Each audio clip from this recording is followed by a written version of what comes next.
Well, I think we've had enough talk. It's time for the main event.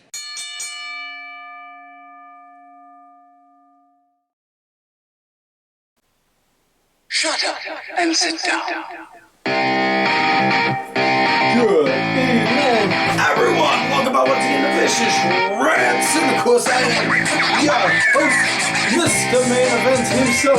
You have an imitation. Never duplicate Susan Vicious. And folks, we're going to go over Raw this week. Was in Anaheim, California. But before we do, good God Almighty, we got really great news to talk about. Just for the show itself, not Raw, not SmackDown, but for here at Vicious Rants here in the Vicious Studios. Because if you're watching this on YouTube, that means you get to see this beautiful face right here. And you get to see this beautiful beard right here. However, thanks to the Main Event Wrestling Network, thanks to their great resources and vast connections, folks, this show is now in audio form on a podcast. That's right. Vicious Rants is now able to be plugged straight into your ear holes. So we are on Podomatic. We are on Spotify. We're waiting on the approval for Apple Podcasts. We are on iHeartRadio. We are on Deezer.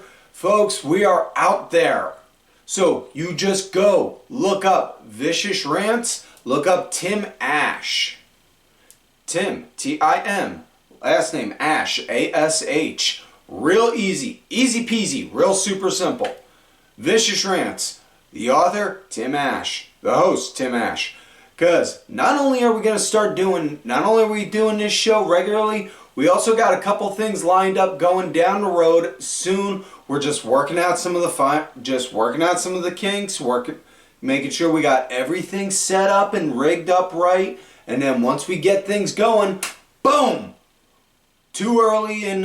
We're early in the production work on that stuff to get into detail on it now, but soon enough, folks, soon enough, we will, and I swear it will be worth the time it takes to not just watch this right here on YouTube, but to also enjoy this while you walk the dog.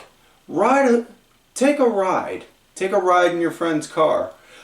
Put them on to block out that significant other when they start going on a rant because you forgot to go and put the laundry away or something. Just trust me. I can help you in that way. So with that said, now we're going to go into the show. We're going to switch gears and talk about last week via the SmackDown Rewind and the big highlights from from last week's SmackDown. The show started out with a men's Elimination Chamber qualifying match. It was Kevin Owens going against Dominic Mysterio. I thought it was a decent match. R-Truth came out halfway through the match. Dom was looking at him like, what are you doing? What are you doing here? You're not even in Judgment Day. Go, shoot, get out of here, go. Truth just sat ringside looking like, You know, this don't look like main event. He had that kind of bewildered look. And, you know, this is Truth, so wouldn't be surprised if he asked on why this isn't main event, or even Velocity or Sunday Night Heat. Either way, Kevin Owens got the win thanks to R-Truth's help, because at one point, Dom, he looked like he was about to lock it in. Got outside, looked at Truth. Give me a chair. Give me a chair. You want to say you're in Judgment Day? Give me a chair. Excuse me. Sinuses. And then Truth just looking like, get you a chair? Okay, here's a chair. Here's a chair, I got a chair. And I'm going to put it down and just sit in it. And just sat there like, and Dom's like, what? Which then gave Owens the opportunity to capitalize, took him out, bing bang boom, he got the win. So Kevin Owens is going to the Elimination Chamber. Next matchup, we had a women's elimination chamber match, and this came to be because Shotzi wound up getting injured at an NXT taping in a match against Lyra Valkyria, which it always sucks when a wrestler gets injured. There's no doubt about that. However, when it's this close to WrestleMania season, man, it hits harder. You know, the best way I can describe it is like if your favorite football player got injured like 2 weeks before they were ready to go and compete, to go and play in the Super Bowl. You know, it sucks like that anytime a wrestler gets hurt this close to WrestleMania season, because I'm just thinking, man, they could have put on, they had a chance to stand out, they had a chance to perform. It was just, it sucks. But it was Zelina Vega going against Tiffany Stratton. Tiffy got the win, so we're going to have Tiffy time down under. Let that joke sit and simmer. Y'all make fun, y'all have your giggles and make some comments amongst yourselves, or leave some comments down below if you're watching on the YouTube. Also, we had the Authors of Pain going against two NXT guys, Javier Bernal, Big Body Javi, and Bale Morris. These two guys, they work on the NXT Level Up show, formerly 205 Live, and well, this went about as well as you expected. This was like seeing a 5-year-old trying to fight Mike Tyson in his prime. Yeah, did not go pretty. Authors of Pain got the win, not much of a surprise there. We also had our last men's Elimination Chamber qualifying match, The Miz, going against the walking douche nozzle himself, Logan Paul. Ugh. Now, I'm pretty sure I'm going to need antacid for this because I'm going to get some serious heartburn. But I'll give Logan Paul credit where credit's due. He's actually a very decent performer in the ring. He's a decent wrestling performer in the ring. Excuse me. Outside of that, complete total douche nozzle. If somebody gave me a duffel bag full of money and said, hey, I need you to go break his nose. Okay, no problem. No questions asked. I'm just saying. You know, that's all. But either way, decent match. Logan Paul got the win, much to no surprise.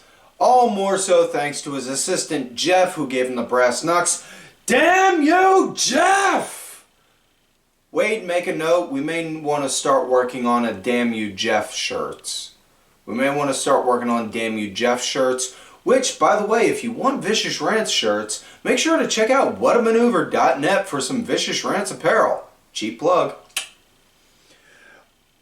We had women's qualifying Elimination Chamber match. Alba Fire, whew, attractive, angry Scottish woman carrying a baseball bat. Sounds like somebody in creative found my dream journal again.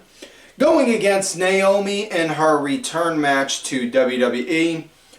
I thought it was a decent match. It was good for It was a good for TV match. I'll say that.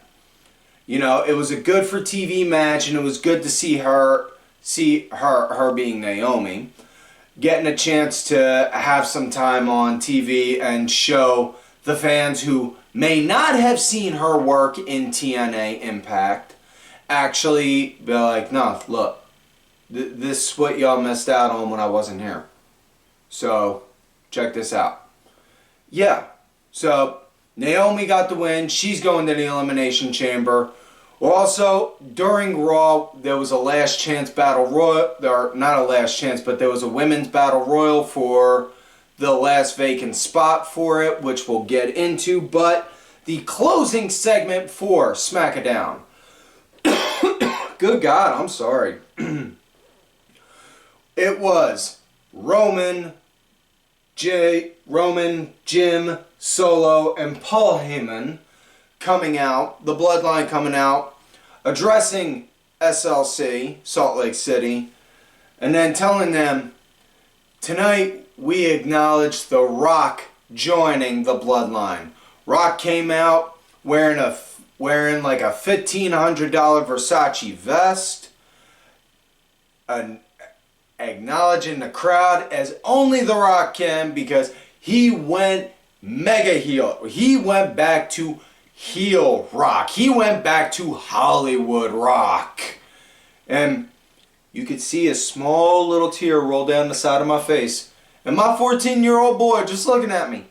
Dad, why do you have a tear coming down your face? Because, son, because The Rock has finally come back. It's true. It's true. And good God, did I miss this kind of Rock. Not like the one we saw working with John Cena.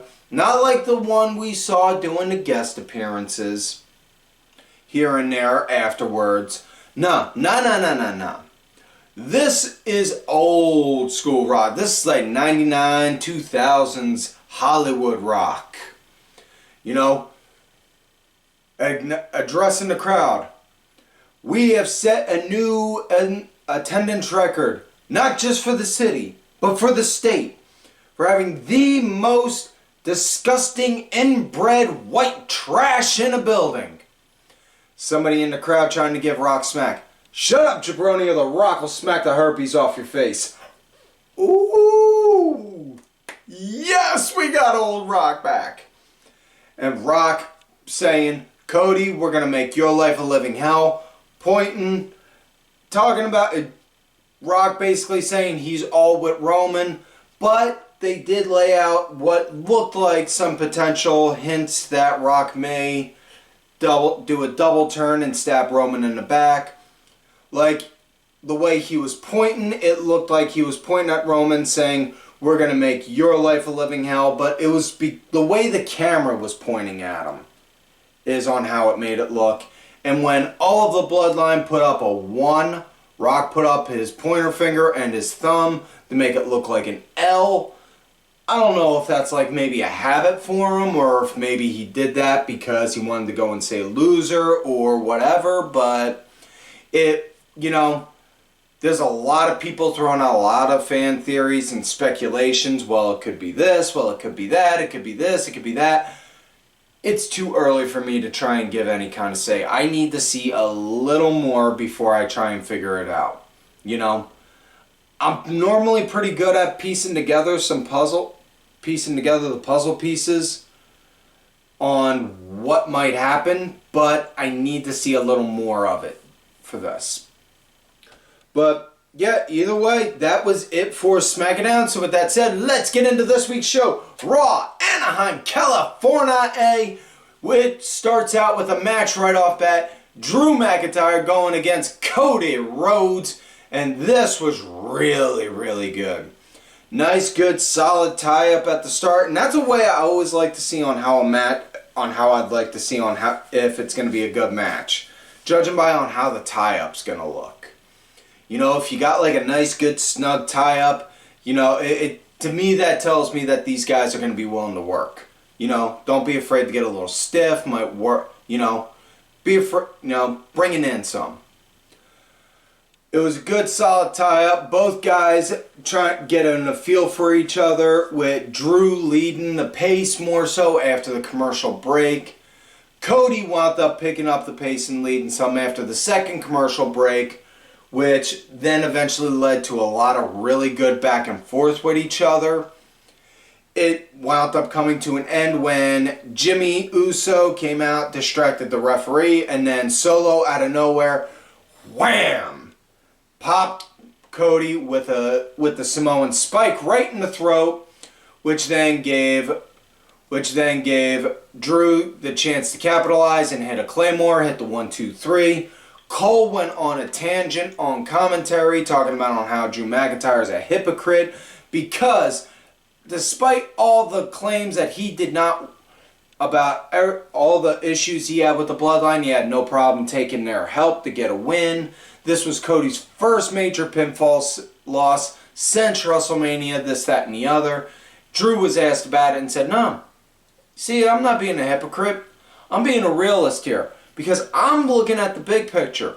I'm doing what's needed. Excuse me. I'm doing what's needed to get down the road.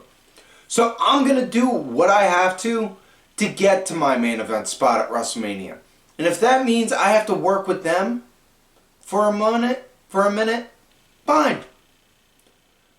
So yeah, and I'm paraphrasing a lot of what Drew said, mind you, but either way, now we get to the Women's Battle Royal. It was big surprise return. Raquel Rodriguez made her return. Had a lot of other faces. You had some of the faces that were a bit of surprise. Xia Li, and I'm not saying that to be negative, it's just they haven't really put her much on TV.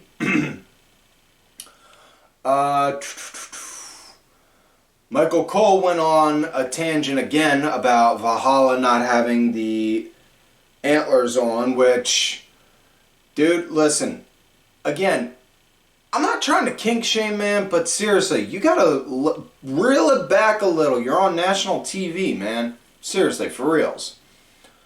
I gotta say, it was pretty interesting to see on how Maxine worked. She didn't look, and I want to make sure I say this the right way, because I'm not trying to sound negative against her. Maxine looked decent out there tonight in that Battle Royal. Chelsea was out there. She was the star of the show. You can't convince me otherwise, the way Chelsea Green was out there. Tegan and Natalya had a little play off of what happened at Royal Rumble. Tegan will help Natalya up. She went to go throw Natalya over. Natalya reverses like, whoa, boom. Haha, see? Bye-bye. And Tegan just out on the apron like, ma'am, okay, you got me. You're good. I got it. I got that. It was decent. I liked it. Raquel, she showed up. She was cleaning up, looking real strong at the start. Shayna and Zoe wound up cleaning up after the commercial break. And we're handling a lot. Shayna Baszler and Zoe Stark were doing a lot of the eliminations post-commercial break. And it came down to Raquel. She took out Zoe Stark. Then Shayna. And just as Raquel looked like she won, next thing you know, Chelsea Green shows up out of nowhere because she got thrown out under the ropes. Not over, but under. And then tried to go and throw Raquel out. Raquel was just like, chica, and threw her out instead. So Raquel is taking now the last open spot in the Elimination Chamber. So yeah, we got Raquel Rodriguez, Becky Lynch, Naomi, Liv Morgan. Holy shit, I can't believe I've spaced out on the last two entries. Tiffany Stratton. And good God, I'm going to kick myself in the ass for the rest of the night now. Folks, I apologize. This is a full-blown botch on my end. So, either way. Now we get to the next match. We got 8-man tag match. R-Truth, Miz, and DIYX. Thanks to R-Truth saying DIY was DX because, well, Johnny Gargano is a sexy boy. Going against all the Judgment Day. Nice, good, quick action at the start leading into the break with the faces leading into the break. Johnny, he was the punching bag for post-break. Truth got a really loud, good pop when he was in there working. When Ciampa was in, my God, Pat McAfee said it best. He's a freaking cardio machine. He was like, Pat McAfee was saying it best. He's a cardio machine. Good God. He's like running for like 15 minutes straight. Even though it was like maybe 5. But get what he's saying. He's hitting high octane and he was redlining without showing any signs of being out of breath. But yeah. It was a good match. Came to an end when Damian Priest and Truth, they were in there. They were closing it out. Priest wound up hitting the South of Heaven, get the 1, 2, 3. So yeah. Next up we got Ivar going against Chad Gable, and this is where that feud between the Alpha Academy and Ivar, I think, has come to an end because they showed a backstage backstage video of Gable saying, "Listen, Ivar, you've gone through everyone in Alpha Academy, including my number one guy, Otis. But let's see on how good you are by yourself. You leave your people back here. I'll leave my people back here. It's just you and me, one-on-one. Let's go." So we get to the match. Ivar, he's leading right from the start into the break. Gable, he's fighting back, like trying to punch up, fighting back hard into the post-commercial break.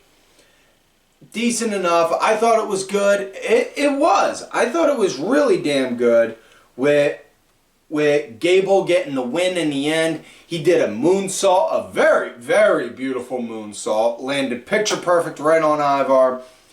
And then got the pin, 1, 2, kick out. And then transitioned beautifully right into an ankle lock, held it up. And this is just me. Maybe it's just me splitting hairs. But honestly, if you're going to do an ankle lock, this is me splitting hairs. Scissor the damn leg. Put your weight down on it. That way you can go and make the argument, no, they're not getting out, because not only do they have to fight to get to the ropes, they got to fight to get to the ropes while I'm trying to snap their ankle in two, and they have to drag all my body weight with them. Just saying. So now we come to main event match of the night. Gunther defending his Intercontinental Heavyweight Championship against main event Jey Uso. And Gunther leading right from the start and into the post-commercial break with Jey fighting upward, very much so just like the previous match. But man, oh man, with Gunther, man, I felt it in my soul every time Gunther was throwing them chops on the Jey. Like, if y'all ever saw the movie Doctor Strange, the very first one, when Doctor Strange got his spirit pushed out of his body, and you seen it like whoosh pushed out, that's pretty much what I imagine it feels like when you get a chop by Gunther. Because all I can picture is just that and be like, and listen, I'm very, very much so untrained in pro wrestling. And if Gunther came over to me and said, "Here, I'm going to chop you," I'd just I'd just go say a prayer to my gods and then be like, "Please don't let him kill me. Please don't let him kill me. Please don't let him kill me." Oh, God! That'd pretty much be on how it'd go. Yep. But it was a good match. I thought it was. I thought this was a damn good match, and the ending was stellar in my book. It was stellar because it opened up a whole new chapter and set up a new feud. It set up not a new feud, wrong choice of words. It set up a feud into a match for WrestleMania. Because Jey had the win. He went up to go do the Uso splash. He did the splash. Refs counting 1, 2, ding, ding, ding, ding, ding, ding, ding, ding, ding, ding, ding. Bell rings. Ref stops looking. What the hell is going on? Jey gets up, looks over. What the hell? Next thing you know, you just see somebody in a black hood. Ding, ding, ding, ding, ding, ringing the bell. Lifts the hood up. You see Jimmy Uso. You see Jay's brother ringing the bell, throwing Jey off. So Jey goes to do it again. He goes up for the splash again. Gunther then puts his knees up. He goes and then rolls over to make a pin. 1, 2, 3. So your winner and still Intercontinental Champion, Gunther. Now, as far after the match, Jimmy then proceeds to give a post-match beatdown onto Jey Uso, emphasizing, "You thought you could get a title without me? Nah, you forget. I'm the older one. I'm the older brother." And yes, they're twins, but hey, Jay came out. Hey, Jimmy came out first, even if it was only a minute or two. But either way, went off that, and then proceeded to beat the living hell out of Jay. So I'm hell bent and convinced on it now. Jimmy versus Jay at WrestleMania. This is definitely happening. That's going to be a match that happens on night 1 at WrestleMania. I'm calling that now. So, all in all, I thought this was a good match. I thought it was a decent show. I thought it was a good show. It was a good go-home show into Elimination Chamber coming up this Saturday. So, with that said, that is it for this week's show, folks. So, please do not forget, if you're watching this video, like the video, subscribe to the channel, go and watch some of the other episodes. If you're listening to this, give us a positive review, subscribe to the station, leave any and all interesting complaints, thoughts, questions, grunts, groans on my Twitter at TimVicious. Thank you to contributor of the show, LFC Lingerie Fighting Championship. There are a little bit of wrestling, a little bit of MMA, a whole lot of attractive women wearing a little bit of nothing. And if you want Vicious Rants apparel, like I said before, whatamaneuver.net. Search Vicious Rants on there. Get Vicious Rants apparel. We got t-shirts, long sleeves, tanks, women's shirts, toddler ones, toddler tees, and baby ones. Also, do not forget to follow these cool ass cats right on the Twitter, VSB_IV, main event _net, the main event wrestling network Twitter account, Sergeant Curry Pants 3 Count Thursday, and D Dryer 1986. Shut up and sit down. Hey folks, like I always tell y'all, if you love me great, you hate me. I fucking